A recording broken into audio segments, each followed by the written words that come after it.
Olinga. Moi, je reste clair et droit dans mes bottes. Droit sur mes bottes. Dans cette situation, c'est du fait. Non, vous savez, à un moment donné, il y a eu du laisser-aller. Des joueurs qui viennent jouer les rôles des syndicalistes et qui viennent jouer les rôles des rivalités inutiles. Quand Pierre Claver et moi nous parlons de match contre le Cap-Vert, toutes les conditions sont réunies pour que nous soyons roussés là-bas. Déjà, il y a d'abord un problème. Est-ce que le gardien est serein? Parce que nous savons tous que le gardien titulaire, c'est celui qu'on connaît. Et actuellement, il connaît une tragédie sur le plan psychologique. Il n'est pas serein. Et autour de lui, il y a toute une équipe constituée de mendiants qui se nourrissent de la guerre, de la querelle inutile. Et c'est pour ça que je profite de votre antenne pour conseiller mon cher frère Onana de prendre du recul, de se concentrer pour jouer au football. Il peut aider ces mendiants qui sont tout autour de lui là, d'une autre manière.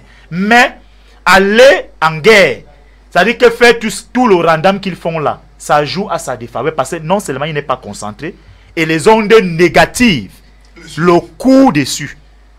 Vous voyez, voilà quelqu'un qui était un gardien titulaire la saison dernière, incontesté. Et on en a eu aujourd'hui.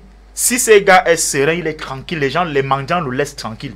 C'est le meilleur. On en a en termes de technicité. On apprend les arrêts, c'est-à-dire les relances, le jeu de pied de Onana dans des centres de combat à travers dans le monde. Mais qui ne disperse pas ses énergies à cause du racontage, le colportage des mendiants. Parce que vous savez, le mendiant n'est pas différent d'un sorcier. Hein. Le sorcier aime quand il y a la discorde dans une famille. Il se nourrit de cette discorde. Donc pour moi, on en a, c'est mon frère. Je ne peux pas le voir vivre cette situation qu'il vit là. Et je me contente de cela. Moi, je n'entre pas dans des clivages qu'il y a entre lui et le responsable exécutif. Et là, ça, c'est des choses, eux seuls, ils savent là où c'est tout. Moi, je vais parler du technique. Parce qu'on en a une fierté pour nous. Voir le contrat qu'il a signé à Manchester United venant d'Afrique, ce n'est pas donné.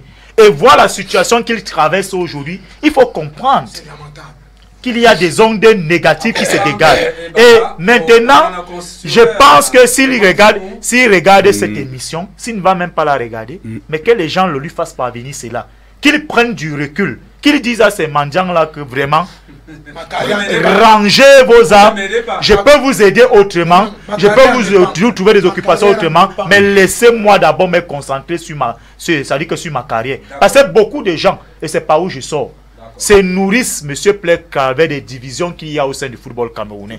C'est-à-dire, nous venons sur des plateaux comme ça, il y a des gens qui ont des agendas cachés. D'autres finissent, ils vont émarger au ministère des Sports. Ils prennent beaucoup d'argent là-bas. Donc, tant qu'il n'y a pas la crise, tant qu'il n'y a pas la belligérance, ils sont très mal à l'aise. Et je pense que Onana doit se ressaisir. Sinon, il va s'auto-détruire.